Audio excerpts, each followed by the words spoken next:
My name is John O'Neill, and I am the stage manager for Little Women at Asheville Community Theater. Earlier, I sat down with the four actresses who are playing the March Sisters. We talked about their background in theater, what it's like playing such an iconic set of sisters, and if they see themselves in their characters. I hope you enjoy this chat and future chats I will be having with the rest of the cast of Little Women. Hi, I am Casey Clennon, and I am playing Meg March. Hi, I'm Virginia Riggsbee, and I am playing Jo March. Hi, I'm Justine Gottschalk, and I'm playing Beth March. Hi, I'm Ellsworth Sullivan, and I will be playing Amy March. Very nice. Thank you all for those introductions. So let's just go around, actually that same order for this first question, which is how long have each of you been acting, and name one or two of your favorite roles experiences that you've had. So I actually just figured it out exactly the other day. It's been 7 years of acting for me. One of my favorite roles is Christina in Pfeffy and Her Friends that I did at UNC Asheville.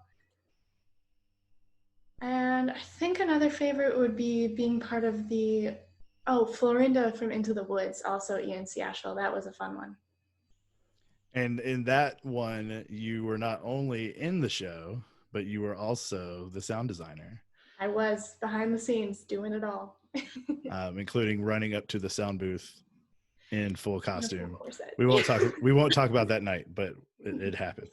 All right. So Virginia, same question. I don't even know when to say when I started acting, but I started performing at like a very young age. I did all of it, like choir and dance and all of it. And theater was the one that really stuck, and so I got really into it when I was in high school, which I guess at this point was like 9 years ago. And like when I started in ninth grade. And then I decided that I just wanted to pursue a career in it, so I majored in it, and I got a degree in theater. And then did more acting school at Atlantic, acting school in New York after I got my degree. And then my favorite role and experience was probably Kitty in The Drowsy Chaperone, even though it wasn't like the biggest or like most complex role. It was definitely the most fun I've ever had in a show. And I also worked to produce the show. So that was really fun. And so I was just like very hands-on and got to play a character complete opposite of who I am. So that was probably my favorite role. Very nice. Justine. Yeah, I also don't know when to say I started acting. I did a lot of theater growing up in school. I went to an integrated art school. And, I think that's where I fell in love with it. But, life happens and you get interested in other things. And I think only this past year have I, realized that theater and acting is something that I want to pursue. And I will say that this is my first main stage production of anything. So I guess I have to say my favorite role has been playing Beth March, and I feel so incredibly lucky. Yeah. Very nice, very nice. And Ellsworth. I have been all over the place in arts in general. I play guitar. I'm learning piano through the pandemic. I did like my school productions when I was in lower school, but I didn't really start like doing theater outside of my school until I guess it was 8th grade. So honestly last year. And I've been in other main stage shows with like little roles. I think that obviously this is probably my favorite role. I love Little Women in general.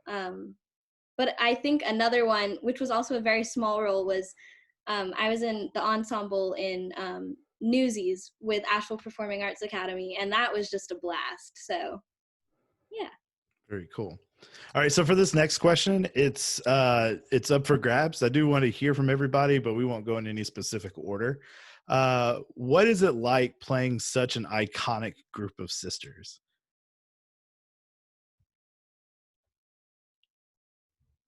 I'll go. Oh, no, you go first.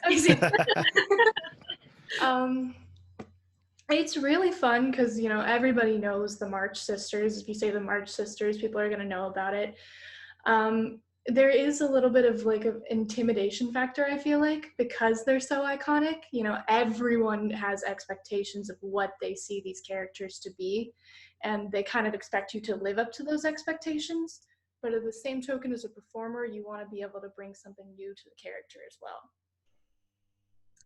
That's literally exactly what I was going to say.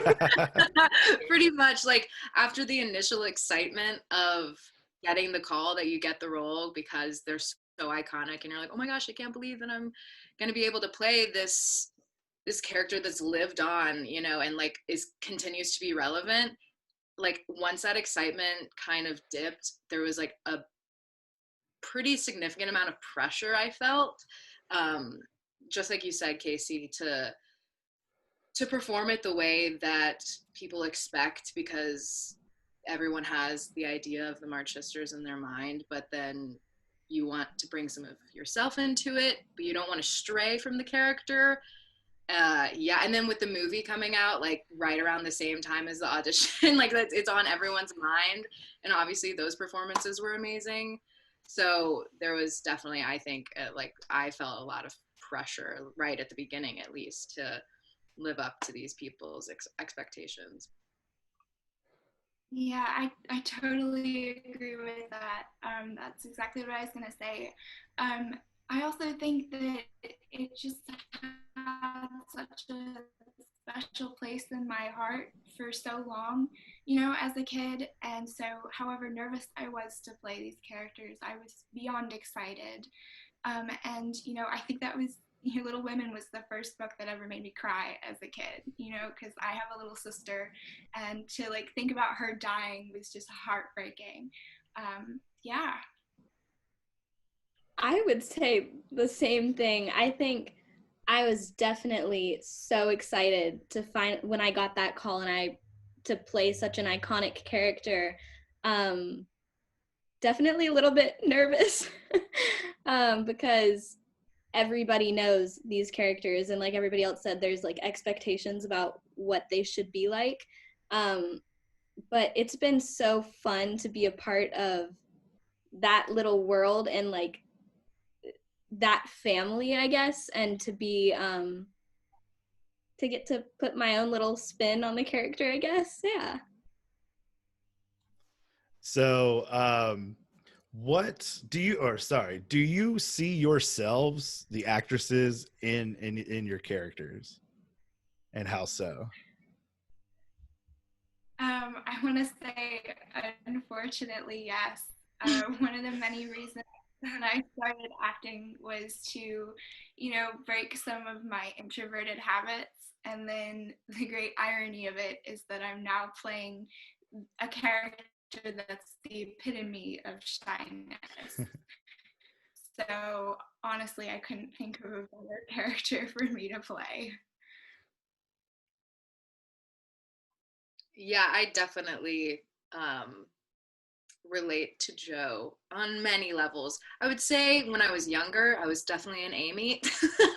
And then the older I get, the more I turn into a Jo.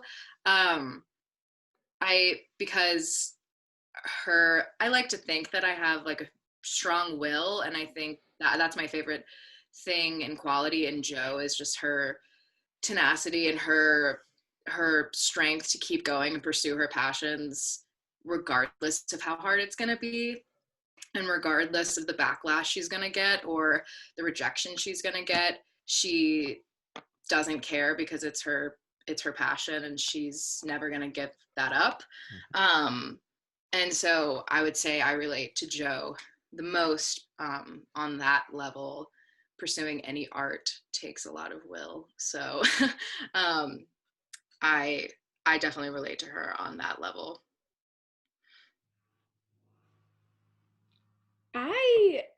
I would say honestly, I definitely think that I I relate to Amy. I think she's very exuberant.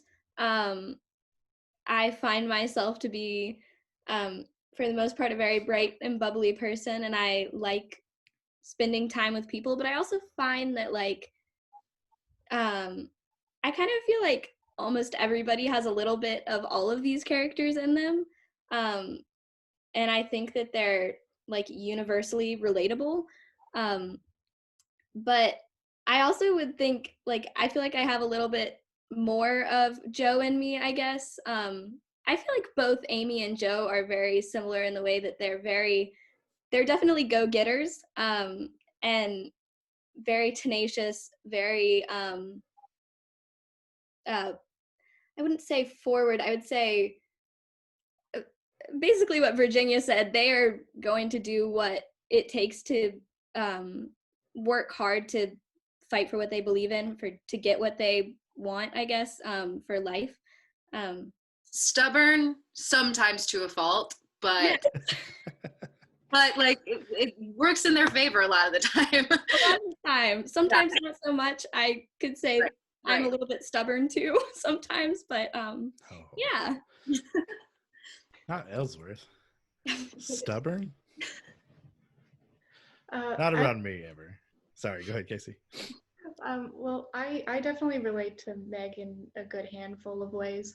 One, because I am definitely the mom friend, and Meg is 100% the mom friend, but also in the sense of Meg can be a little awkward, and she wants to fit into this ideal box that she has in mind. But in reality, she's so much more than that, and she has to be able to find a balance between wanting to fit that standard and being herself. And I feel like that's something that I've worked on a lot over the past few years. So I really relate to her on that level. Very nice. So, we've transitioned from, we were in rehearsals in the theater for about 6 weeks. And then we transitioned to doing rehearsal once a week online. How has that transition from rehearsing in the theater to a live stream of Little Women been for you all?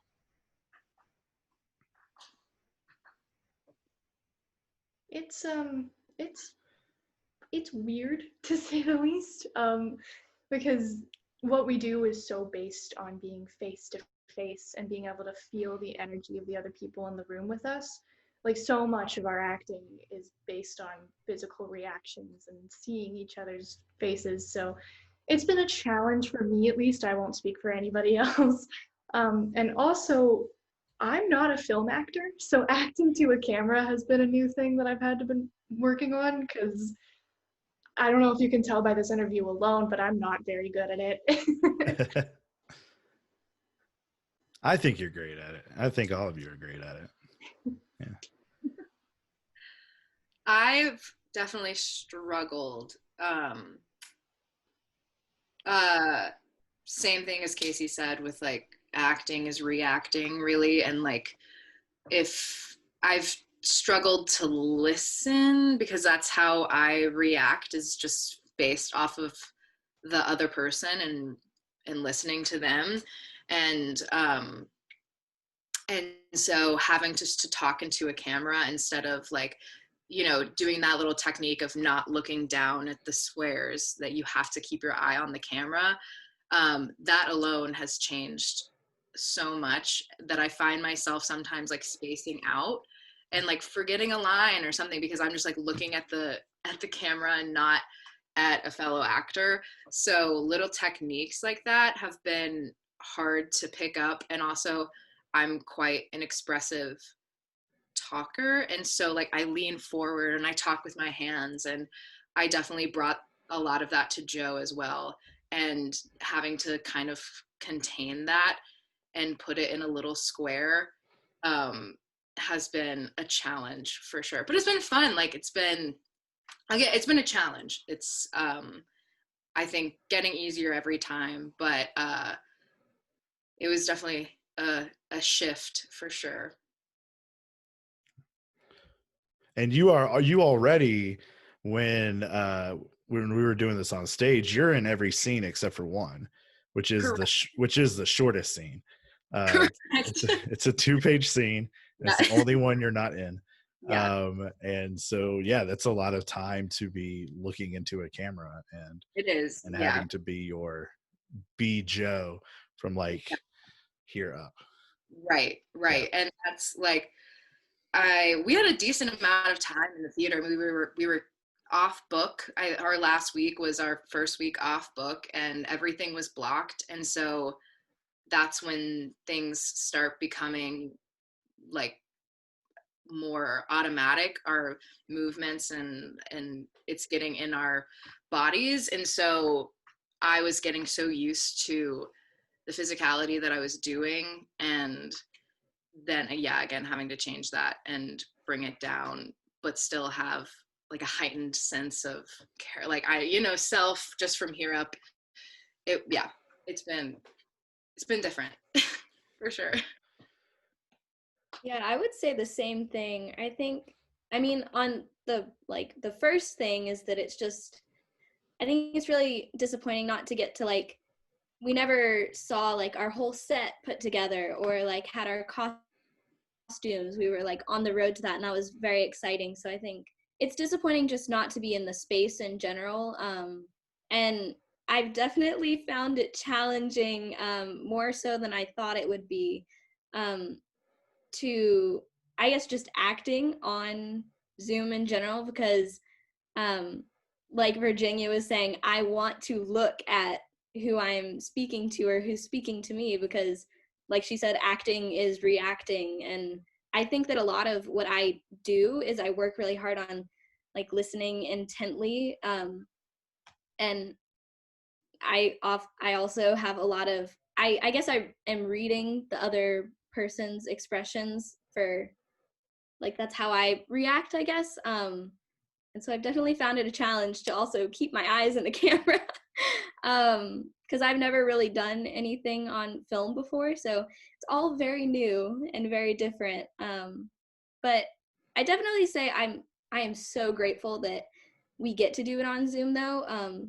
because that's definitely a lot better than having the show canceled, and still getting to see all of my lovely castmates once a week, which is really nice. So I'm definitely appreciative, even though it's more of a challenge. Absolutely. Yeah, I totally agree with everything you guys have said. I think the most important part of these sisters is their connection and and you see that on stage, even when none of them have any lines. They're holding hands, they're being close to each other.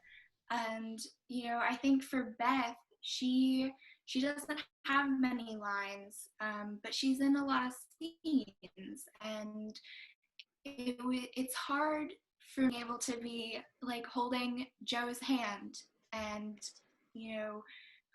hiding behind Meg when Aunt March walks in, to just having to look into the camera and have all of that emotion, all of that physicality just on my face. And but I'm so grateful, beyond grateful, that everybody's worked so hard to make this happen. Yeah, go ahead. I will say though that I've realized since doing this, I've been able to like sit in like the words more, because before I found myself like really trying to like physically get there and have that physical connection with everyone, because with your family, you're typically pretty physical with them, and that connection is obvious. But now I listen a lot more to the words, and even lines that I said for the entire 6 weeks are meaning something different now, because I just have to like say them. I can't do anything to express them differently. And so I will say it's helped a lot with script work and just listening to the words and why they're placed where they are placed and stuff like that. Yeah, it's a different challenge, and you could definitely get different things out of only being in one area and really having to study the words and the literature. So real quickly, I have two more questions. One is, how would each of the March sisters be dealing with this pandemic right now? What would they be doing? Personally, I think Beth would be thriving. I mean, she would be heartbroken that people are suffering and she would want to help. But, all she's ever wanted is, her family and her piano. And quarantine has taken away none of that. So I think she's doing really well. I think Jo would be thriving as well, because I bet first off, she would be reading and writing so much, and she would be with her family for sure. And I bet her creativity would just be soaring, and she could bother her sisters as much as she wanted, write as many plays as she wanted. I think she would be loving it. She would get restless, but I think she'd be loving it as well. I think Amy would be about in the same area. I think she might be getting a little restless, probably a little tired of being in the house with all of her sisters. I think that she would enjoy spending the time with them and participating in Jo's plays. But I think she might be starting to get on people's nerves a little bit more. Probably not doing her fair share of work around the house, but probably spending lots of time on art, and probably lots of time outside, I would think. I feel like the sisters spend a lot of time doing things outside, obviously they can't do this now, but ice skating, for example, or I don't know. So spending time with family. I think Meg's somewhere between thriving and wanting so badly to go outside again. I feel like she's definitely the kind of person that would have picked up 3 new hobbies during this time just to keep herself distracted from whatever's happening on the other side of the door. But she also would definitely love getting to just spend time with her family and not have to worry about anything else for once in her life. Absolutely. I think you all nailed it right on the head. So the last question, and this is a question I'm going to ask everybody in the cast and everybody else that I interview. What is your favorite line in the show? It doesn't have to be yours. It can be, but it doesn't have to be. We'll go in age from youngest to oldest this time. Youngest March sister to oldest. Wow. Exciting. Wow. I think that my favorite line is probably in the scene where Amy comes back from Aunt March's and she's written a will because she's afraid that she could have gotten scarlet fever as well, and she wanted to make sure all of her bases were covered. But I think my favorite thing is when she says, "Of course, since I didn't die, no one gets anything," because she is very. I feel like at this age she is a little bit materialistic, maybe. And so I think that she's very excited she gets to keep her things. Yeah, that one makes me giggle every time. I think my favorite line is in the scene with Beth and Jo right before Beth is about to die. She talks about how love is the only thing we can carry with us when we go. And I've just been so impressed with Beth's understanding and acceptance of her own mortality.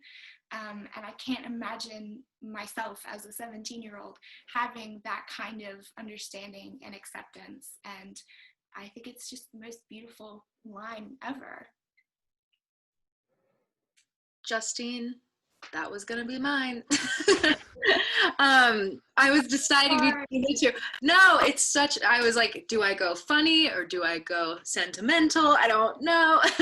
But I was deciding between that one because it hits me like a brick wall every time you say it. And so I was deciding between that. And one that makes me laugh no matter what is Miss Gardner's line. It's not polite to gossip until you have all the facts. I love that line too. Every time. Yeah, that's one of my favorite lines too, definitely. But the other one I really like is in the scene at the very beginning of Act 2 where Brooke comes to visit the house. And he tells Meg that he wants to find his umbrella and speak with your father. And she just goes, he's in the coat rack. I mean, it's reading the paper. Yeah, I'll go tell him that you're here. I've loved that line since auditions. It's my favorite thing to do. Yeah. The one that always makes me laugh, and it's not even a funny line in the show. It's an inside joke with me, Casey, and Maxwell. And it happens in Act 1, Scene 2 during the play, where Casey just yells, or is it you who yells this? Just yells, It's into Justine. the wood. Somebody yells, into the wood. Oh, I did that. Okay. That's so sad. And that just takes me back to when I stage managed Into the Woods with Casey and Maxwell both in it. And every time it's said in the theater, we just all look at each other and laugh and maybe cry a little bit. So thank you so much for coming in and interviewing and letting the people out in the world know a little bit about you and about the show. And I'm excited for the show and hope everybody comes in and watches these 4 amazing actresses put on Little Women. So everybody say bye.